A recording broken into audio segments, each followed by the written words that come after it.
আসসালামু আলাইকুম। আজকে আপনাদের সাথে কাঁকরোল ভর্তা রেসিপি শেয়ার করব। তো আমি এর আগে অনেকবার খাই, প্রতি বছর কাঁকরোলের সিজনে কিন্তু ভর্তা খাই আমি, অনেক বেশি মজা হয়।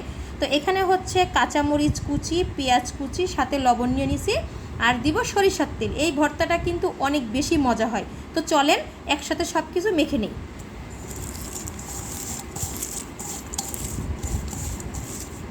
এই যে মাখানো শেষ হয়ে গেছে, এবার হচ্ছে একটু সরিষার তেল দিয়ে নিব।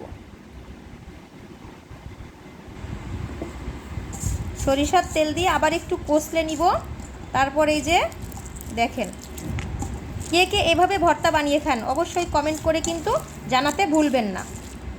কি আর বলবো ভর্তার কথা, আজকে তো এই ভর্তা নিয়ে আপনাদের ভাইয়ার সাথে আমার মারামারি লেগে যেতে পারে, এত বেশি মজা হয়েছে, অনেক অনেক বেশি টেস্ট হয়েছে। সাথে যদি এরম এক পিস লেবু হয় কোনো কথাই নেই।